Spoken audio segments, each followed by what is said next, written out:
World War I was still at its height in 1917 when the Bolsheviks seized power in Tsarist Russia.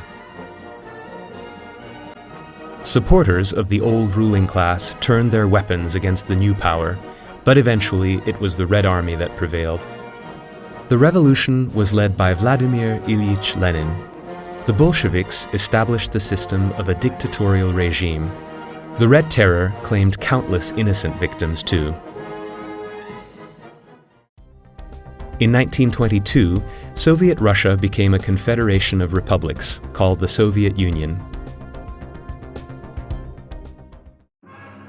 Lenin died in January 1924, having appointed Stalin, a heavy-handed party leader, as his successor.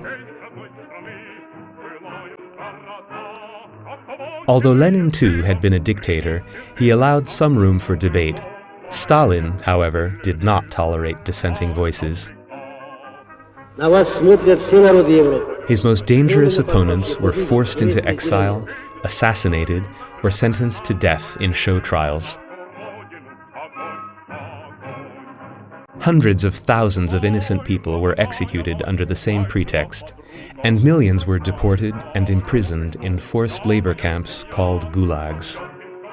There were even attempts to eliminate people removed by Stalin from the pages of history books, for example, by manipulating photographs.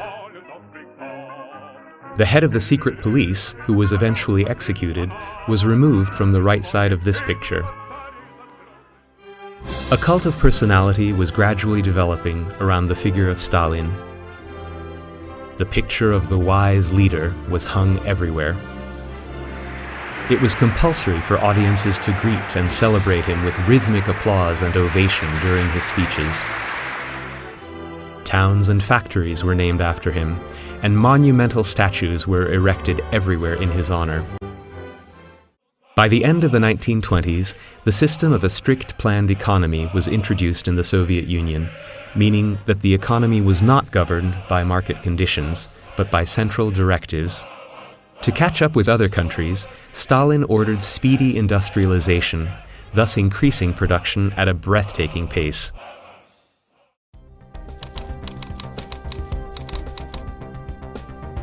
By the end of the 1930s, industrial output had increased by nearly 900%.